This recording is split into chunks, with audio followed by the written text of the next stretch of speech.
भाई हरियाणा में यूँ कहा करें, गिद्दड़ का शिकार करना चालो तो भी हथियार जो आप दो रहे शेर के होने चाहिए।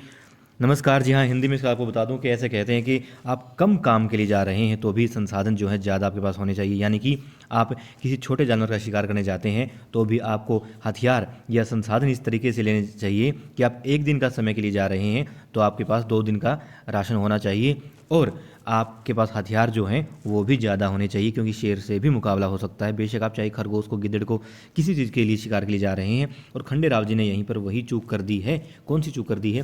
देखिए, हमें बेशक ये लग रहा हो, क्योंकि शुरुआत से ऐसा कुछ नज़र आ रहा था कि हर चीज़, वो कहते हैं ना कि कायनात पूरी जो है उनकी मदद कर रही थी, हर तरीके से कर रही थी। साध्वी भी आ गई, उन्होंने नक्शा भी तैयार करके दे दिया। खंडे राव जी ने नक्शा तैयार किया, उन्होंने बताया तो उन्होंने था कि हाँ कौन सी चीज़ कहाँ पर है, रूम बता दिया कौन सा है, किस दिशा में कहाँ कौन से कमरे में तिजोरी रखी है, कितने लोग वहाँ पर हैं, सब बता दिया।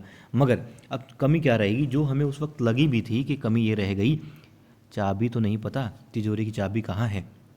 साथ में ये जल्दबाजी कहाँ हुई कि अहिल्या जी ने कह दिया 3 दिन के अंदर अंदर हम देंगे।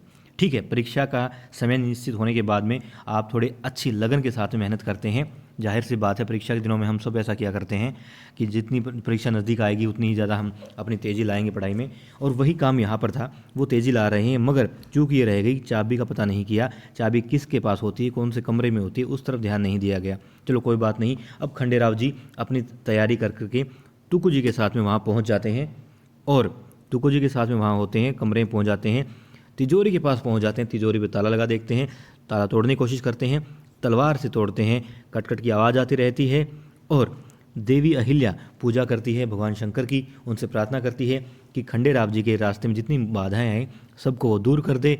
और देखिए, उन्होंने कहा भी था कि हर छोटी छोटी चीज़ भी उनकी मदद करे।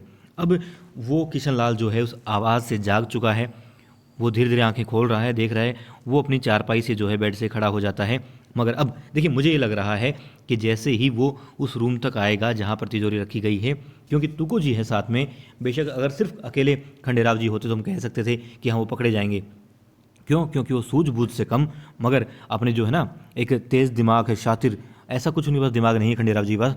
वो सिर्फ और सिर्फ कि हाँ मैं युवराज हूँ, कि हाँ मैं कर सकता हूँ, इस तरीके से वो काम करते हैं। बचपना भी उनके अंदर है, वो जल्दबाजी कर जाते हैं, और जो संसाधन उनके पास में सिर्फ उससे काम लेते हैं, दिमाग से वो थोड़ा कम काम लेते हैं, क्योंकि दिल से काम लेने वाले इंसान है वो।